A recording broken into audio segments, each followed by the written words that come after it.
الحمد للہ الحمد للہ وکفا وسلام علی عبادہ الذین اصطفیٰ اما بعد۔ آج ہم گفتگو کریں گے قوم تبع کے بارے میں۔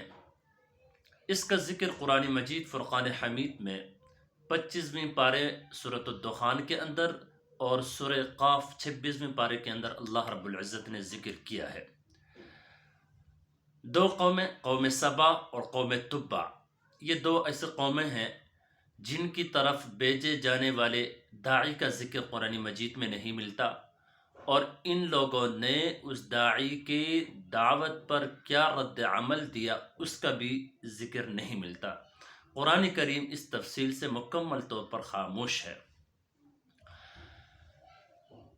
تو ان لوگوں کا جرم کیا تھا اور یہ لوگ کیسے تباہ ہو گئے، اس کے بارے میں قرآن کریم نے کوئی ذکر نہیں کیا۔ اللہ رب العزت نے کسی چیز کو ذکر نہیں کیا۔ جو سورۃ الدخان کے اندر جو اللہ رب العزت نے ذکر کیا ہے وہ آیت یہ ہے کہ اہم خیر ام قوم تبع والذین من قبلہم اہلکناہم انہم کانوا مجرمین۔ اور اس سے معلوم ہوتا ہے کہ یمن میں دو حکومتیں رہی ہے۔ یہ اپنے پہلے دور حکومت میں یمن تک محدود تھے، اور دوسرے دور حکومت یعنی دوسری بادشاہت میں یہ جزیرۃ العرب تک پھیل گئے۔ اور جزیرۃ العرب میں یہ جو قوم سبا ہے ان کے اوپر جو عذاب آیا سیلاب کا، اور یہی عذاب ان قوم تبع والوں کے اوپر بھی آیا۔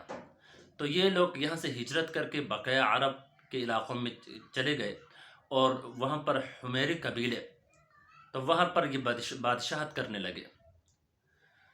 تو تبع، تو یاد رکھیے گا، حمیری قبیلے کے جتنے بادشاہ گزرے ہیں ان سب کا لقب کے طور پر تبع کو ذکر کیا جاتا تھا۔ یعنی تبع گویا کہ ان کے بادشاہوں کا لقب ہے، حمیری قبیلے کے بادشاہوں کا۔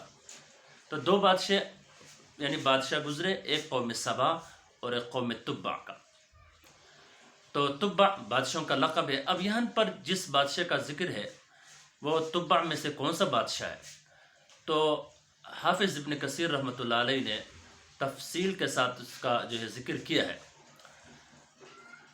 حافظ ابن کثیر رحمۃ اللہ علیہ فرماتے ہیں یہ ابو قریب ہے اس کا نام، اور اس کی بادشاہت باقی جو ہے تبع والے بادشاہوں سے یعنی حمیری بادشاہوں سے بہت زیادہ عرصہ رہا ہے، اور یہ بہت سے فتوحات کیے، یہاں کہ شام، ایران اور اسی طرح بہت سے علاقے انہوں نے فتح کیے، یہاں تک کہ کہا جاتا ہے سمرقند تک انہوں نے علاقوں کو فتح کیا۔ تو یہ ایک دفعہ مدینے کی طرف کہیں جا رہے تھے، تو مدینے میں جب پہنچے تو اس کے دل میں خیال آیا کہ میں اس علاقے کو بھی فتح کر لوں۔ جیسا ہی اس نے سوچا، اور تو مدینہ والوں نے بھی تیاری پکڑ لی ان کے ساتھ جنگ کرنے کے لیے۔ تو یہ دن کے وقت مدینے والے یعنی ان حمیری قبیلے کے بادشاہ کے ساتھ لڑتے تھے، اور رات کے وقت مدینے والے ان کی مہمان نوازی کرتے تھے۔ تو کیوں مہمان نوازی اس لیے کرتے تھے تاکہ ان کو شرم بھی آ جائے۔ مہمان نواز یعنی میزبان کھانا بھی کھاتے اور ساتھ ان کے ساتھ لڑتے بھی ہے۔ کچھ دن لڑنے کے بعد ان کو بھی تھوڑا سا حیا آئی، یہ ہمارے مہمان نوازی کرتے ہیں اور ہم ان کے ساتھ لڑتے ہیں۔ تو یہ مدینہ منورہ میں کچھ یہودی علماء تھے دو، ان دو یہودی علماء نے اس حمیری بادشاہ کو کہا، ابو قریب کو، کہ آپ اس علاقے کو فتح نہیں کر سکتے۔ وجہ یہ ہے کہ نبی کریم آخر زمان صلی اللہ علیہ وسلم اس شہر کی طرف ہجرت کر کے تشریف لائیں گے، اور وہ ہماری کتابوں میں اللہ تعالیٰ نے ذکر کیا ہے اس کے بارے میں۔ تو یہ جو واقعہ ہے یہ حضور صلی اللہ علیہ وسلم کے اس دنیا میں تشریف لانے سے تقریباً 700 سال پہلے کا ہے۔ تو وہ بادشاہ ان دو یہودی علماء سے بڑے متاثر ہوئے اور ان کو لے کر یمن چلے گئے۔ یمن میں جا کر ان سے دین سیکھا۔ اس وقت جو دین حق تھا وہ دین موسوی تھا، یعنی حضرت موسیٰ علیہ السلام کے ماننے والے۔ اور یہ وہ جو ابو قریب تھے انہوں نے دین سیکھا، بڑے متاثر ہوئے اور وہ اس وقت دین حق کو قبول کیا۔ اور جب یہ بادشاہ دنیا سے چلے گئے، فوت ہو گئے، تو ان کے پیچھے رہ جانے والے قوم دوبارہ گمراہی میں مبتلا ہوئے اور جرائم میں مبتلا ہوئے، بت پرستی کرنا مبتلا ہوئے، اور اس طرح دیگر جو ہے خرافات میں مبتلا ہو گئے۔ تو اللہ رب العزت نے ان کو سزا دی۔ اب قرآن مجید میں ان کو کیا سزا دی؟ اتنا ذکر کیا کہ اہلکناہم، ہم نے ان کو ہلاک کیا۔ کیا ہے؟ ہم یعنی پوری کی پوری قوم کو ہلاک کی۔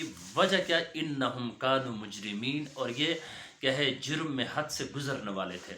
اتنا سا ذکر کیا، اور باقی تفصیل سے قرآن مجید کیا ہے؟ مکمل طور پر خاموش ہے۔ اب ہمیں یہاں سے کیا سبق ملتا ہے؟ ہمیں یہ کہ انسان کو اللہ رب العزت نے جو کچھ دیا ہے اسے دوسرے لوگوں کے فائدے میں استعمال کرے، دوسروں لوگوں کو اس سے فائدہ پہنچائے۔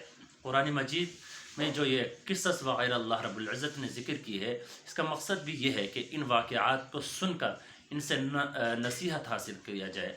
سورہ زمر کے اندر اللہ رب العزت نے ذکر کیا وَلَقَدْ ضَرَبْنَا لِلنَّاسِ فِي هَذَا الْقُرْآنِ مِنْ كُلِّ مَثَلٍ لَعَلَّهُمْ يَتَذَكَّرُونَ۔ قرآن کریم میں جو ہم نے واقعات، جو امثال ہم ذکر کی ہے، یہ اس لیے تاکہ لوگ اسے نصیحت حاصل کریں۔ لَقَدْ كَانَ فِي قَصَصِهِمْ عِبْرَةٌ لِأُولِي الْأَلْبَابِ۔ قرآن کریم میں اللہ رب العزت نے جو قصص، جو واقعات ذکر کی ہے، یہ صرف سننے اور پڑھنے تک محدود نہیں ہے۔ ان واقعات سے عبرت حاصل کرنا چاہیے۔ آیا ان جرائم میں سے کوئی جرم ہم میں نہیں ہے؟ اگر ہے تو اسے توبہ کرنا چاہیے، نہیں ہے تو اللہ کا شکر کرتے ہوئے اس سے بچنا چاہیے۔ اللہ رب العزت ہمیں سمجھ نصیب فرمائے۔